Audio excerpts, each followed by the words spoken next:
दोस्तों नमस्कार। देख सकते हैं किस तरह से जो हमारे महिला पहलवान करीब एक महीने से बैठी हुई हैं और न्याय की मांग कर रही हैं और आज कैंडल मार्च निकाली है।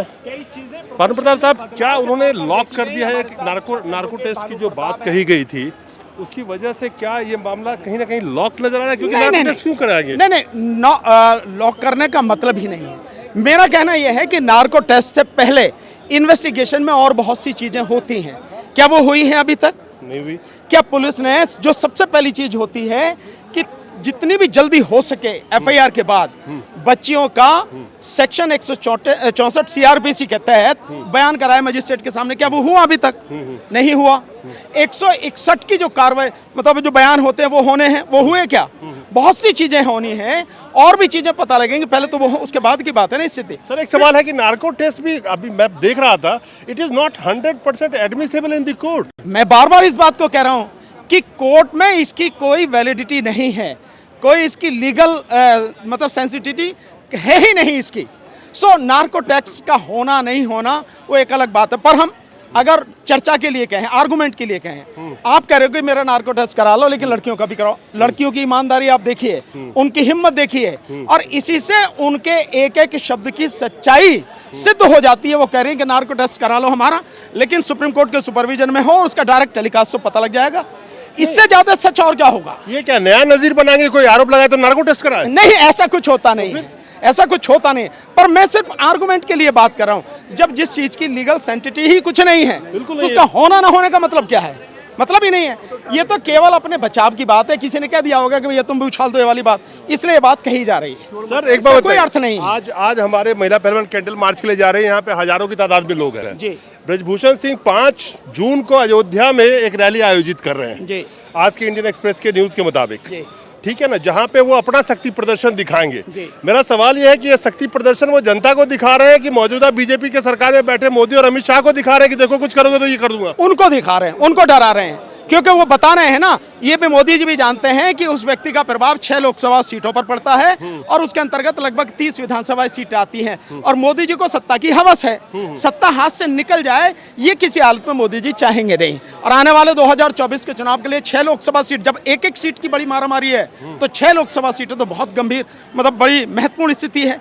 निश्चित रूप से उसी लिए सारा सब कुछ, ये सब कुछ हो रहा है, और ये केवल उन्हीं को दिखाने के लिए। हमें दिखाने की क्या है भाई? आप जो हमें दिखा रहे हो, हम लोग इतना बड़ा आंदोलन करके 13 महीने लगातार आंदोलन किया, किसान आंदोलन, CA/NRC के आंदोलन में इतने बड़ी बड़ी हमने मीटिंगें की, तो आप हमें क्या शक्ति प्रदर्शन दिखाओगे? ये उनको दिखाना है कि भाई मेरे, तुम जो कर रहे हो बस ऐसे ही मेरा जो बचाव करते रहना, नहीं तो तुम्हारी लुटिया डूब जाएगी। लेकिन सर एक चीज बताओ, कौन ऐसे वोटर हैं जिनके घर में बहू बेटी नहीं है, जिसपे आरोप लग रहा हो वो उसके वोटों को प्रभावित करता है? मान लीजिए आज महिलाओं ने अपनी ये जो कैंडल मार्च निकाला, उन्होंने दिखा दिया कि पूरा देश उनके साथ है।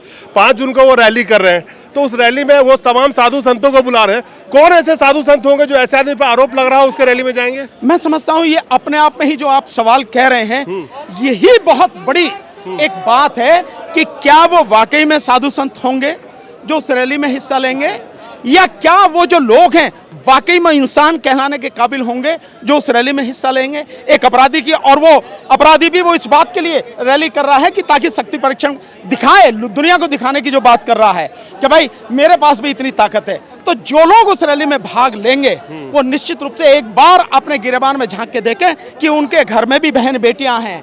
आज इनके साथ में हो रहा, कल उनकी बहन बेटियों के साथ में हो, तब उनके मन पर क्या बीतेगी? क्या उन्हें ऐसे अपराधी का साथ देना चाहिए? क्या ऐसी रैली में उन्हें भाग लेना चाहिए? ये उन लोगों को सोचने की जरूरत है। और अगर उसके बावजूद भी वो लोग साथ देते हैं, उसमें रैली में भाग लेते हैं, तो आप यही कहिए कि इस देश में लोगों का जमीर मर चुका है। बीजेपी अपने आप को डिस्टेंट कर रही है, कहती है कि मतलब अनऑफिशियली कह रही है कि हम उनके साथ नहीं है इस रैली में। तो बीजेपी अगर साथ नहीं है तो उनको हटाने में क्या दिक्कत हुई? ये सारी की सारी राजनीतिक बातें हैं, राजनीतिक स्टेटमेंट हैं। जिस पार्टी में जो व्यक्ति होता है उस व्यक्ति की पूरी बागडोर, पूरा कंट्रोल पार्टी के हेड के पास में होता है। ऐसा नहीं है वो जब चाहे मिनिस्ट्री से हटा दें, जब चाहे उन्हें जो है मतलब उससे उनकी जो पार्लियामेंट की मेंबरशिप है उससे इस्तीफा ले लें, जो चाहे वो कर सकते हैं, लेकिन वो करेंगे नहीं। क्योंकि आप अगर मोदी को जानते हो तो सत्ता की हवस मोदी की बहुत ज्यादा है। अमेरिका के विदेश मंत्रालय से एक बयान आया है, भारत को संभावित नरसंहार वाले देशों के कैटेगरी में वो देखते हैं। क्या कहना है इसमें? निश्चित रूप से हो रहा है, आप देख रहे हैं ना, चारों तरफ देख रहे हैं आप, जो हो क्या रहा है। आप 2002 से पहले और उसके पहले के कितने सारे चीजें हुई हैं, किस तरह से जाति के नाम पर, धर्म के नाम पर लोगों को मारा जाता है। इवन जहां जब कहीं झगड़ा हो जाता है और उसको सांप्रदायिक झगड़े का नाम दिया जाता है, तो एक धर्म विशेष के लोगों को मारा जाता है, पुलिस के द्वारा मारा जाता है। क्या है वो? नरसंहार नहीं है तो क्या है? 2002 में गुजरात में हुआ, नरसंहार नहीं है तो वो क्या है? भारत के और जिस तरह से भारत के लिए डंका बज रहा है ये मोदी जी के टाइम में। डंका कहाँ बज रहा? भारत का तो अपमान हो रहा चारों तरफ। ये इतना बड़ा कहाँ अपमान डंका? कौन दिखा रहा है इसको? कोई नहीं दिखा रहा। कोई नहीं दिखाएगा, दिखाएंगे भी नहीं, वो लोग दिखाएंगे भी नहीं इस बात को। चलिए। ये डंका नहीं बज रहा, ये भारत का अपमान हो रहा है। चलिए, हमारे साथ एडवोकेट भानु प्रताप जी थे, काफ़ी मुखर रहे, हर आंदोलन में बड़े सक्रिय रहते हैं, खासकर ये महिलाओं का जो मामला है। तो यहाँ पे आप देख सकते हैं, फुटेज भी आपके स्क्रीन पे चलेगा कि किस तरह से महिला जो पहलवान है उनका जो कैंडल मार्च है, और पूरी हुजूम है, और पुलिस भी पूरी तरह से इस कोशिश में है कि ये बिल्कुल शांतिपूर्वक ये निपट जाए और कैंडल मार्च शांतिपूर्वक हो। लेकिन जिन महिलाओं ने ये आरोप लगाया उनको क्या न्याय मिलेगा, और सरकार का जो फर्ज था इनको न्याय देना, उस न्याय से कोसों दूर भाग रही है सरकार। नमस्कार।